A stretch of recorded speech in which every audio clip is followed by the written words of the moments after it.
X অ্যাকাউন্টে নারীদের নিয়ে জামায়াত আমিরের পোস্টের প্রতিবাদে ঢাকা বিশ্ববিদ্যালয়ে বিক্ষোভ করেছে ছাত্রদল ও নাগরিক সমাজ।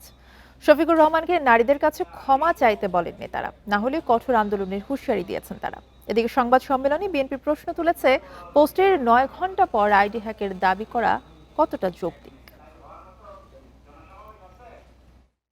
শনিবার বিকেলে জামায়াতের আমিরের ভেরিফাইড এক্স অ্যাকাউন্টে একটি পোস্ট দেয়া হয়। মুহূর্তেই ভাইরাল হয় পোস্ট। এতে কর্মজীবী নারীদের অসম্মানজনক মন্তব্য করায় শফিকুর রহমানের বিরুদ্ধে ওঠে সমালোচনার ঝড়। এর প্রতিবাদে রোববার বেলা ১২টায় ঢাকা বিশ্ববিদ্যালয়ে বিক্ষোভ মিছিল করে ছাত্রদল। আলটিমেটাম দেয় ক্ষমা চাওয়ার। বিজলি কেবলসের স্কিন কোটেড ইনসুলেশন আগুন প্রতিরোধী। বিজলি কেবলস, নিরাপদ আজীবন। জামাত ইসলামের আমির এক্সে যে বক্তব্য দিয়েছেন, সে বক্তব্য জামাত ইসলামের আমির ধারণ করেন বলেই তিনি বক্তব্য দিয়েছেন। সুতরাং আমাদেরকে অন্য কোনো যুক্ত দিয়ে, অন্য কোনো ব্যাখ্যা দিয়ে কোনো বিভ্রান্ত করার কোনো সুযোগ এবং অবকাশ নাই। আমরা স্পষ্টভাবে বলছি, আমাদের এই প্রতিবাদের বক্তব্য হলো তাকে অবশ্যই এই নারীদের কাছে ক্ষমা চাইতে হবে। যদি ক্ষমা না চান, তাহলে আমরা আবারও বৃহত্তর কোনো কর্মসূচিতে বাধ্য হব। বিক্ষোভ করেছে সচেতন নাগরিক সমাজও। তারা মন্তব্য করেন, নারীদের নিয়ে জামায়াতের মনোভাব আমিরের পোস্টে প্রকাশ পেয়েছে। আমিরের ঘরের মা বোনরা কেন চুপ? তার মানে কি তারা উন্নয়নটা ডিজার্ভ করে?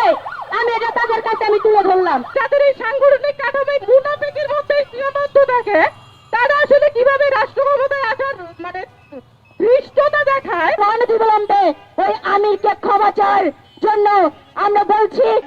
এদিকে বিতর্কিত পোস্টের প্রতিবাদে রোববার ঢাকা বিশ্ববিদ্যালয়ের টিএসসিতে মশাল মিছিল বের করে গণতান্ত্রিক ছাত্রজোট। সমালোচনার মুখে পোস্টের ৯ ঘণ্টা পর আইডি হ্যাকের দাবি কতটা যৌক্তিক, সেই প্রশ্ন তুলেছেন বিএনপির নির্বাচন পরিচালনা কমিটির মুখপাত্র মাহাদি আমিন। গুলশানের সংবাদ সম্মেলনে এ প্রশ্ন তুলেন তিনি। অ্যাকাউন্ট হ্যাক হয়ে যাওয়ার যে দাবি করা হয়েছে সঙ্গত কারণেই তার প্রেক্ষিতে প্রশ্ন ওঠে যে নারী বিদ্বেষী একটি পোস্টের প্রায় ৯ ঘণ্টা পর দেশব্যাপী তুমুল সমালোচনার মুখে রাত ১টার দিকে আইডি হ্যাকের দাবি কতটা যৌক্তিক। জামায়াতের দাবি, এটি আমিরের পোস্ট নয়, আইডি হ্যাক করে দেয়া হয়েছে। এ ঘটনায় হাতিরঝিল থানায় জিডি করেছে দলটি।